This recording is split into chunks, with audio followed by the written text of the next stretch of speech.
Hi everyone, welcome to week 4.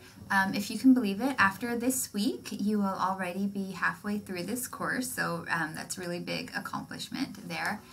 Just want to go through our assignments that are due this week. Well, we actually only have one assignment for submission, and then just to give you a little bit of an overview on the lectures.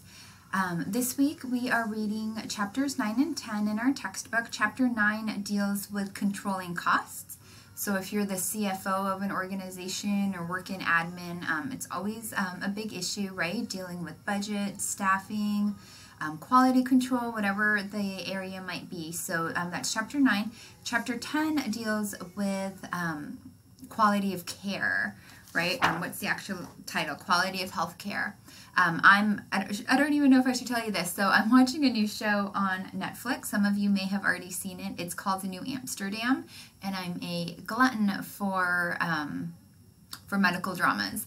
But anyhow, in the first episode, one of the main characters discloses that he lost a sibling due to a hospital-acquired infection and a preventable hospital-acquired infection in the hospital that he's currently working at. So when we think of quality of care, obviously that is an example of poor quality, right? So how do we maintain employee satisfaction, proper staffing ratios, and those sorts of things? So that's chapter 10. We're completing the interprofessional practice lecture series from UCSF this week. So your final 2 videos are attached here. Hopefully you have found that rewarding, that you're taking away some information from there that you can use in your projects or just use in your professional lives, you know, as we move on with collaboration, working interprofessionally, things like that. So your homework assignment this week is the completion of your collaboration, your group project.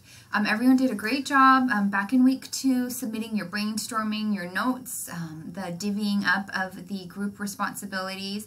So hopefully you are all working, you have all worked last week as well as the early part of this week, just pinpointing and you know, just getting the final touches on your presentation. So remember, for chapter 2 you are all presenting your completed tool to myself and to our community partner for your patient. So remember, you're creating a presentation. This is not a paper, right? I'm going to repeat, this is not a paper.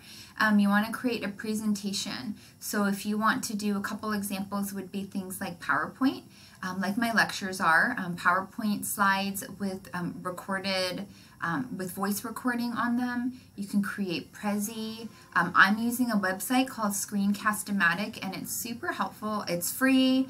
If you record up to a 15-minute video, that one might be a little bit more difficult for you all in a group setting, unless you're all, you know, in the same place together. But I love seeing your face. Just so I can see you. But again, the gist is that you need to create a presentation, so some sort of visual presentation, again, like PowerPoint slides, Prezi, you can use VoiceThread, and also audio. So those are going to be 2 really big things. So don't forget the audio or the narration.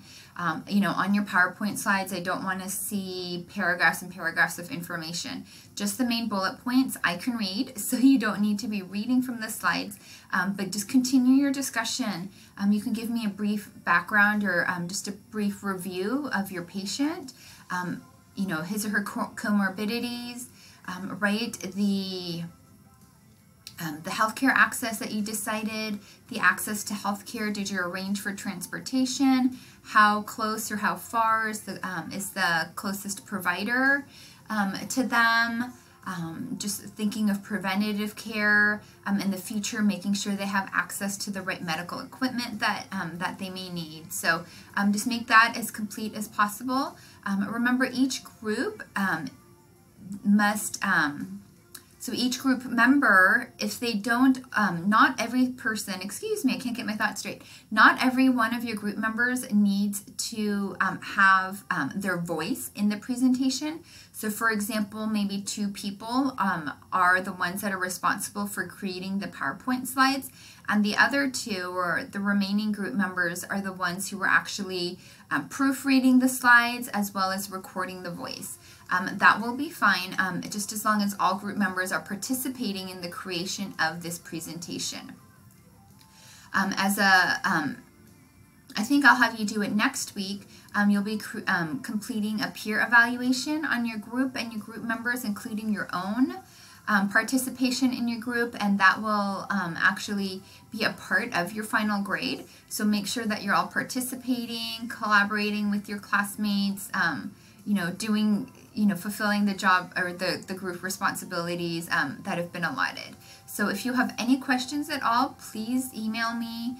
If you have questions for our community provider, I can link you to her as well. So again, this is meant to be a collaborative effort from your group, as well as utilizing the knowledge and the skills from our community providers, her position as well, and then you met her a couple weeks ago. So good luck with that. That's what's due this week. The only thing that you have to turn in, your quiz for week 4, obviously going over the 2 textbook chapters, as well as the completion of the webinar, the interprofessional skills webinar.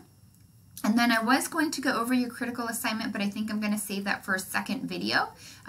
So that this one doesn't run too long, but also that you don't get confused between the 2 assignments. So have a great week, everybody. I am thinking of you. I am just proud of all of your efforts in this class. I know that the time that you spend completing your homework, collaborating with your groups, just, reading, viewing my lectures, that's all time that you're spending away from your work, from your family, from your friends. So I don't take that responsibility as your instructor lightly, and I know that it's a big sacrifice. So I thank you for that. I'm grateful for this opportunity to be with you, and just wishing everyone the best week. Have a good one, everyone.